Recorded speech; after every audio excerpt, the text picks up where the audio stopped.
आगामी जिल्हा परिषद आणि पंचायत समिती निवडणुकांमध्ये युती होऊ अगर न होऊ दे, शिवसैनिक भगवा फडकवण्यासाठी तयारीत असल्याचं वक्तव्य खासदार नरेश म्हस्केंनी केलं. म्हस्केंच्या या वक्तव्यामुळे चर्चा सुरू झाल्यात, तर एकनाथ शिंदे जो आदेश देतील त्याचं शिवसैनिक पालन करतील, असं राज्यमंत्री योगेश कदम यांनी म्हटलं. उल्हासनगरच्या कांबा गावात पार पडलेल्या उल्हासनगर आणि अंबरनाथ शिवसंवाद मेळाव्यात त्यांनी हे वक्तव्य केलं.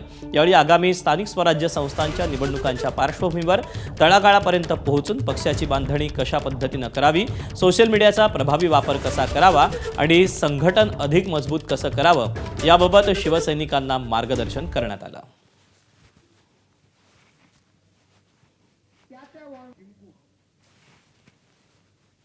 आज शहापूर विधानसभा आणि मुरबाड विधानसभा मतदारसंघातील पदाधिकारी आणि कार्यकर्त्यांची मेळावा आयोजित करण्यात आला होता. येणारी ठाणे जिल्हा परिषद निवडणूक या ठिकाणी युती हो अगर ना हो, शिवसैनिक लढण्याकरता तयार आहे आणि भगवा फडकवण्याकरता तयार आहे, याचीच बांधणी म्हणून हा शिवसेनेचा शिवसंवाद दौरा होता.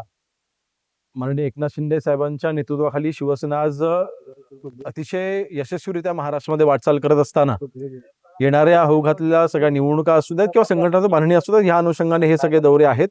माननीय श्रीकांत शिंदे साहेबांनी जे काही विचार आज शिवसैनिकांच्या समोर मांडलेले आहेत, नक्कीच त्या विचाराने प्रेरित होऊन शिवसैनिक आज अजून जोमाने कामाला लागेल. युती असेल नसेल हा शेवटी निर्णय शेवटी स्थानिक स्वराज्य संस्था ह्या स्थानिक पातळीवरच्या कार्यकर्त्यांच्या निर्णयावरती निर्भर असतात. परंतु माननीय एकनाथ शिंदे साहेब शेवटी जो आदेश देतील त्या आदेशाचं पालन शिवसैनिक करेल. एबीपी माझा, उघडा डोळे बघा नीट.